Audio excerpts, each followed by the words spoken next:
दोस्तों, राम मंदिर तो बनकर तैयार हो चुका है। 22 जनवरी को भगवान रामलला की प्राण प्रतिष्ठा और मंदिर का उद्घाटन भी किया जा चुका है। इस बात से तो सभी वाकिफ हैं कि अयोध्या के राम मंदिर के पीछे एक विशाल जन आंदोलन भी था। इस आंदोलन से कई बड़े नाम जुड़े जिन्होंने मंदिर आंदोलन को जन जन तक पहुंचाया।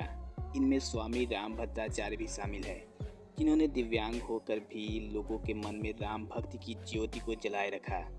राम जन्मभूमि मामले में स्वामी रामभद्राचार्य की गवाही भी काफ़ी चर्चित है।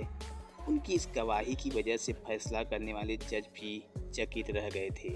जी हाँ दोस्तों, सुप्रीम कोर्ट में राम जन्मभूमि बाबरी मस्जिद मामले के दौरान स्वामी रामभद्राचार्य ने गवाही दी थी, जो सुर्खियों का हिस्सा बन गई।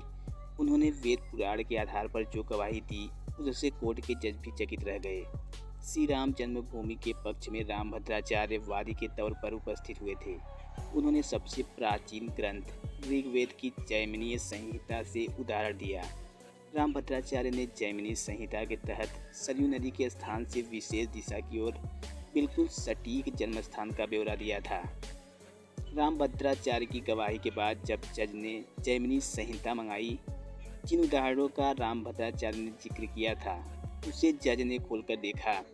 जज ने पाया कि सभी विवरण बिल्कुल सही थे।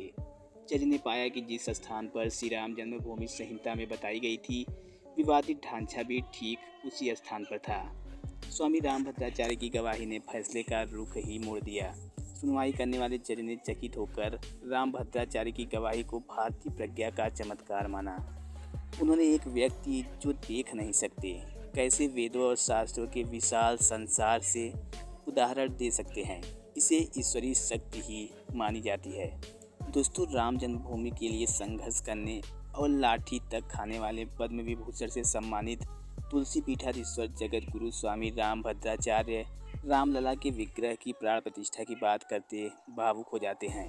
उन्होंने राम मंदिर के लिए अपने संघर्ष के दिनों को याद किया। राम मंदिर के बारे में बोलते हुए उन्होंने कहा कि वह इस शुभ घड़ी की प्रतीक्षा में थे। उन्होंने कहा, मेरी यह व्याकुलता वैसी ही है जैसे किसी पिता की अपने वर्षों से बिछड़े हुए पुत्र से मिलने की होती है।